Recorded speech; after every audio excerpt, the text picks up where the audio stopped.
Same drill as before. TikTok has been banned in the United States, so just enjoy about 25 minutes of some TikToks I made about extinct mammals. Every once in a while, I think it just needs to be said that Smilodon was an incredibly awesome animal. Smilodon is of course an extinct genus of felid that lived during the Pleistocene in what is now North America and South America. The genus contains 3 separate species known as Gracilis, Fatalis, and Populator. Populator was by far the largest of these 3 species, reaching around 880 pounds or potentially larger, so they're absolutely huge. Now, these guys are often called the saber-tooth tiger, which has always been a very fun nickname for them. But did you know that they're actually not tigers? Heck, they're not even that closely related to tigers. Heck, they're really not even that closely related to any modern-day cats. See, they belong to the subfamily known as Megacerops, which is a group of felids that split off from modern-day cats millions of years ago. So really, there's not a lot of close relation between them and the cats that we have today, which makes them and their relatives quite unique animals. Now, Smilodon was of course an incredibly big and bulky animal. So big and bulky that it's likely they weren't really too speedy, and so they probably weren't too effective in pursuit predation. Rather, they likely relied on ambush predation, where they kind of just hunkered down and waited for their unsuspecting prey item to cross, to which they would then lunge on their prey item and use their powerful arms to pin them, and use those amazing saber teeth to deal the killing blow. Something that's also fascinating about Smilodon is that there's evidence that they actually lived in groups, which is incredibly interesting because groups really aren't too common in cats today. I mean, of course we have lions, which are famously known for their prides that they live in, but for the most part cats are primarily solitary hunters and pretty much just stick to themselves. So to see an example of group behavior in a Pleistocene animal, especially one that was so large and pretty terrifying, honestly, is really cool stuff. So once again, just a little reminder that Smilodon is incredibly awesome. This is actually a great time to talk about the Brea Tar Pits. Now, the Brea Tar Pits are, of course, these tar pits that are situated right in the center of Los Angeles, California. Fun fact, La Brea actually translates to the tar. So when you say the Brea Tar Pits, you're actually saying the tar pits. So there's that. Anyway, La Brea was a predator trap, as in it was this kind of just, this pool of tar that was just situated in the land, and it had water on the outside, and the tar was essentially covered by foliage and leaves and things like that. Now, what would happen was animals were often lured to the tar pit because of water. Animals got to drink. So usually things like camels, which used to live in North America at the time, would go down to get a drink and find themselves trapped in the tar. This would cause them to struggle and to, of course, cry for help and things like that, and those cries would then be answered by predators who were looking for an easy meal, to which they would then become trapped, and the cycle keeps going because it would keep luring more and more predators, and that's how you get these absolutely huge walls of dire wolf skull, because several dire wolves got trapped in this. That's also an indication that dire wolves did hunt in packs, because there's just so many dire wolf skulls that it seems like several of them would come down at a single time, thereby a lot of them getting trapped. Now, this leads into Smilodon, because Smilodon is also one of the most common predators in the trap. Well, I mean, in general, predators in the trap outweigh the prey because the predators were drawn to the trap way more frequently than the prey items.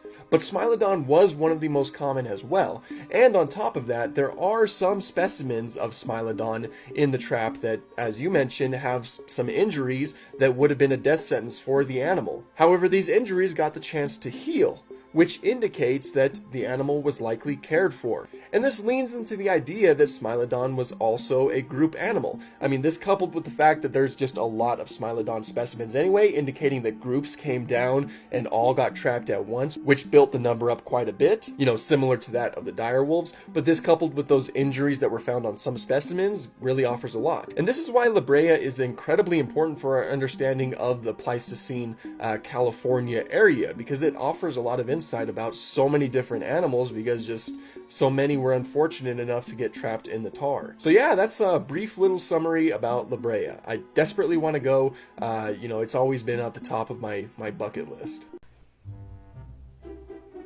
So that's Platybelodon. Platybelodon is an elephant relative that lived during the Miocene in what is now Africa and Asia. The elephant in their room, are those giant tusks on their lower jaw. Ever since their initial discovery, those have puzzled paleontologists who were trying to figure out exactly what the heck those were. The first initial idea was that they used them as like a shovel, as in they lived in like a swampy environment and used it to shovel up some vegetation that way and scoop it into their mouths. But more recently, there was some analysis done on those incisors. They would basically use them as a saw, as in they would use their trunk to pull down branches and then use those incisors to saw down those branches and then eat the vegetation that way. It's also thought that they would use them to scrape bark off of branches and consume that as well. No matter what the purpose, they are still very strange on an animal. Like, we don't really have any examples of an animal that looks like that. It's just another indicator that creatures definitely got pretty weird in the past. Like, we just have so many examples of things like this, and Platybelodon is both a great and just awesome example of that. Okay, so we already talked about Platybelodon, so let's go ahead and talk about two more elephant relatives that are also extremely strange. First up is Phiomia. One of the most notable things about Phiomia is its size. It's a very small animal, at least in comparison to, of course, its relatives, only coming in at around 4.5 feet at its shoulder. But the most notable thing is, of course, its interesting looking skull, where it has two very interesting tusks on its lower jaw, as well as the tusks that are situated on its upper jaw and a relatively small trunk. Now, much like Platybelodon, it's possible that it used its lower jaw in a similar fashion, where it would use its trunk to pull down branches and then saw off those branches. The next one is quite the opposite in terms of size. It's Dinotherium. Dinotherium was one of the largest of its kind, and all things considered is quite similar to modern-day elephants, even though it's simply just a relative to them. But what you'll probably notice first are those very weird tusks, because first of all, they are situated on the lower jaw, and also curve backwards, which is very different in the grand scheme of things. This led to a lot of question on how this animal actually functioned, as in how it would use those tusks, because there's enough wear on these tusks to suggest that they had a function, so actually figuring out that function has always been the fun thing. One answer is that they probably just use them to tear down branches, or to strip bark off of said branches, or possibly to dig up any roots or anything like that, as well as, of course, probably using it in interspecific combat or to ward off any would-be attackers. Basically, it's likely that they had multiple purposes for these. But yeah, those are just a couple more very strange elephant-like relatives. This handsome son of a gun is known as Megacerops. Now, I'm sure that there are many of you who are familiar with this guy as Brontotherium, and of course there's a very good reason for that, because for the longest time several portrayals have been named as Brontotherium, but there's a reason why it's now considered to be Megacerops. So, you know, there's been a lot of animals in this family that were named, a lot of genera that were just named in the earlier years of paleontology, but over 100 years of study and research of these animals, it was found that pretty much all of these different genera were just synonymous with each other. That includes Brontotherium, and because Megacerops was named first, that means that Megacerops would be the default name for it. So when you see a portrayal that shows it as Brontotherium, it's actually Megacerops. Anyway, let's talk about the animal itself. Megacerops is a very strange rhino-like horse relative that is just incredibly awesome to look at.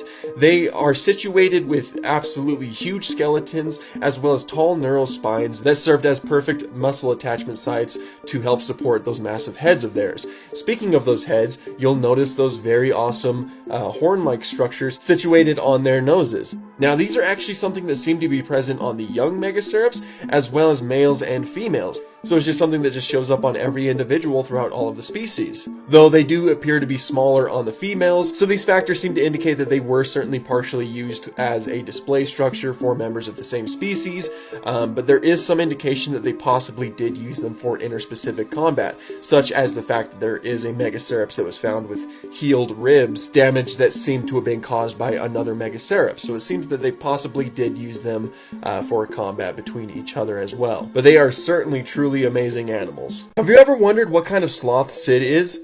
Well, it seems that he was based off of the ground sloth known as Megalonyx. These guys were big. Sloths were pretty much built differently back in the day, and these guys were primarily terrestrial, meaning that they wouldn't climb the trees simply because they were too big. Megalonyx in particular reached 3 meters in length and would weigh up to 2,200 pounds. They also possessed 3 huge claws on both hands, which would have likely been used for grasping vegetation, as well as, of course, defending themselves. But with how big these guys were, they were definitely not even the biggest of the ground sloths.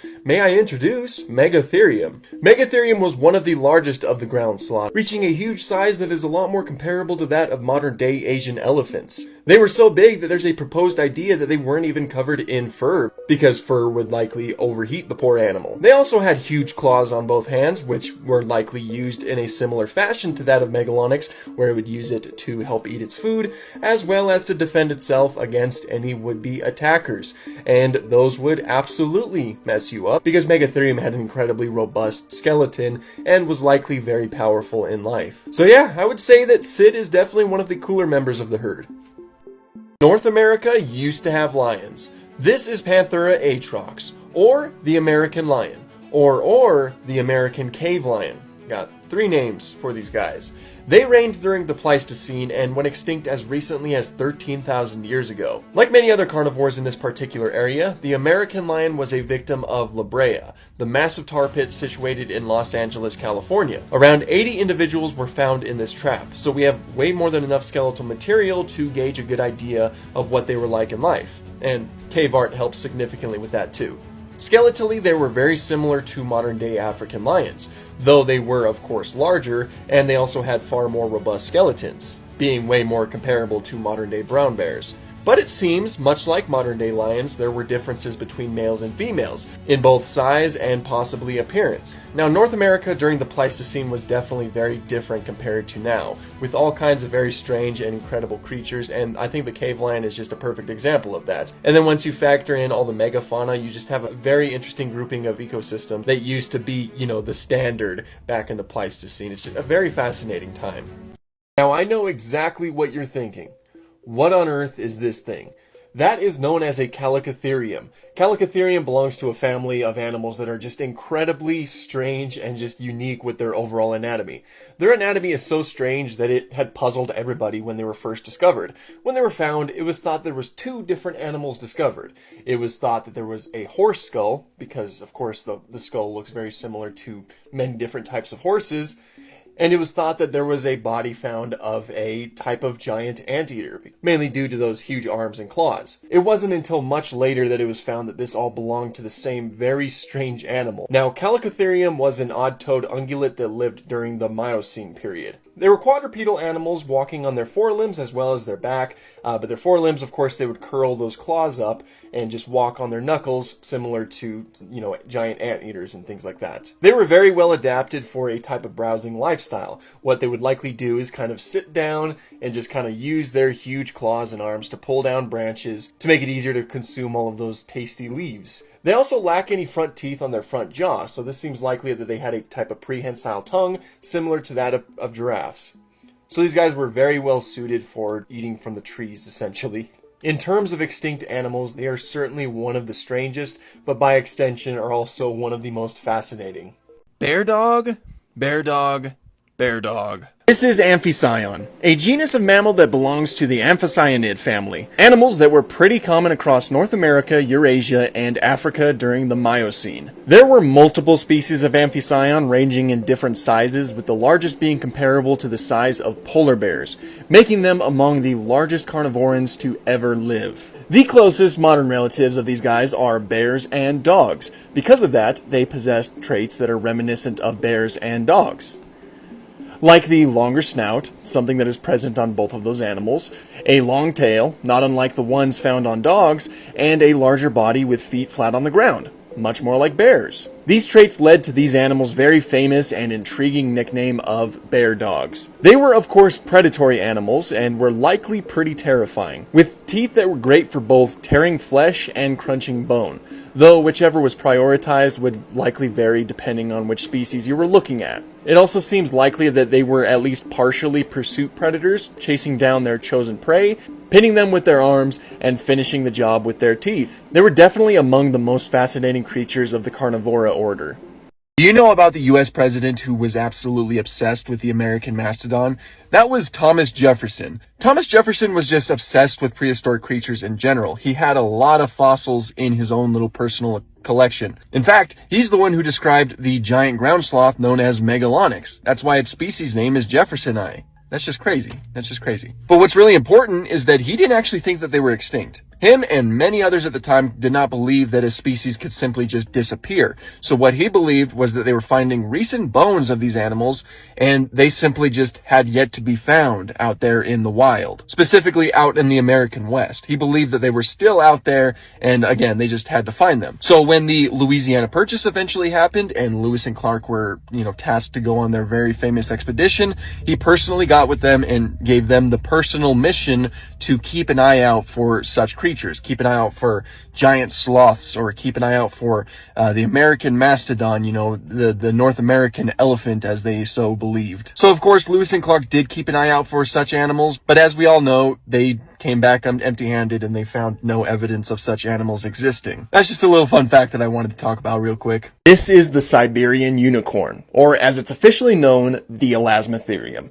Elasmotherium was a large type of rhino that lived during the Miocene and went extinct as recently as 39,000 years ago, meaning it was around with humans. They are very cool. The anatomy is similar to modern-day rhinos, but differs enough to be quite significant, such as with the presence of a hump in between the animal's shoulders, similar to the hump of a bison, and it was just absolutely massive on Elasmotherium. As well as relatively long legs, something that implies that these guys could take to running fast for small distances, and most notably, a structure right in the middle of the forehead, something that led to the nickname of Siberian unicorn. On the fossils, this structure appears as a very strange-looking dome. At first, it was proposed that this was the base for a massive horn. A horn that was so large that some estimations placed it at 3 meters long. And many were in agreement, especially with the presence of that aforementioned hump, which implied it needed extra muscles to carry that horn around. However, more recent studies on the vertebrae show that the hump would have not been strong enough to support such a huge horn. Rather, something like a medium-sized horn or even a boss are far more likely. But that topic seems to still be debated. Nonetheless, this animal is very cool, pun intended.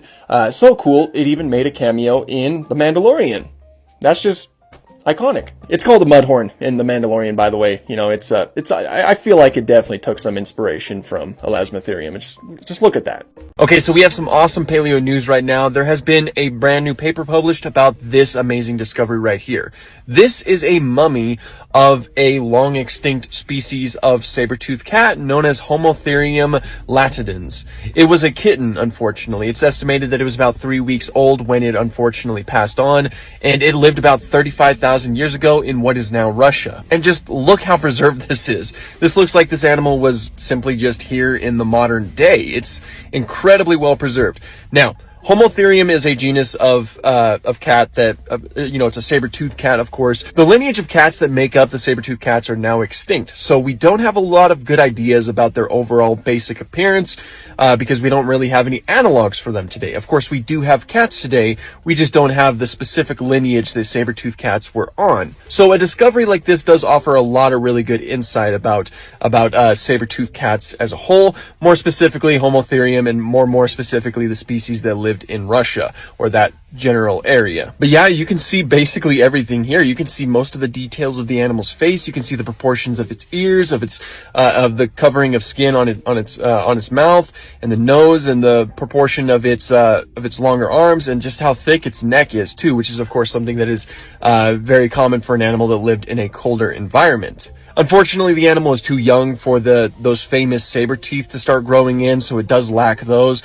But this is still an incredibly fascinating discovery that I'm very excited about. And I have to try to make a quick video while on my lunch. But this was just a very awesome thing that I got to read right now.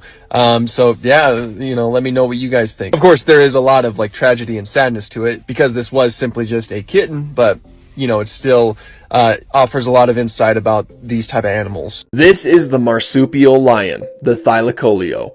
They lived from the late Pliocene to the late Pleistocene of what is now Australia. And despite the nickname, these guys were not lions, or even cats for that matter, but they were marsupials, complete with the pouches that we often associate with marsupials. They were about the size of a modern-day jaguar and were covered with all kinds of pretty terrifying adaptations, such as robust forelimbs with incredibly sharp claws, the first digits claws in particular being very impressive. But the jaws are where this animal really stands out. The dentition specifically is pretty terrifying, with huge incisors and incredibly sharp premolars. These would make the animal's bite pretty devastating, especially when paired with its bite force, which is estimated to have been the most powerful bite force of any mammal in comparison to its size. It was a bite that was more comparable to a lion's bite, and when you consider the animal's size, that's really impressive. That's just absolutely crazy. These adaptations likely made it possible to hunt creatures that were either equal to its size or even larger than its own size. It also seems like this animal was at least partially arboreal, spending a lot of its time in the trees, likely kind of just up there just waiting around for something to ambush, to which it would jump out of the trees, probably pin down the animal, and then deliver the killing blow with those very impressive teeth. The Thylacoleo was a very impressive animal and would have certainly been very interesting to see in life. Check out this smile. It belongs to Thylacosmilus. These fellows lived in what is now South America from the late Miocene to the Pliocene. You can tell just by glancing at them that they are very similar to one of the most iconic extinct mammals, the Smilodon. Or saber-toothed cat, of course. However, Thylacosmilus was not a cat. It wasn't even that closely related to cats. Its saber teeth and general felid-like appearance are simply an example of convergent evolution. So, if they aren't cats, what exactly are they? Well, they actually belong to a group of mammals that are now extinct, known as Sparassodonts. A group that is far more closely related to marsupials. Now, Thylacosmilus was a very strange animal, for a multitude of reasons. Like with that skull. Their overall shape of their head is certainly a standout, but the teeth are where things get confusing. Of course, they have those very impressive saber teeth that even seem to have been supported by a possible sheath, but interestingly, they lack incisors on their upper jaw. And to add to that, the rest of their teeth are significantly reduced. This is in huge contrast to the kind of teeth that you would find on cats and many other predatory mammals. So the question is asked, was it a predatory animal? There are some scientists who don't think so.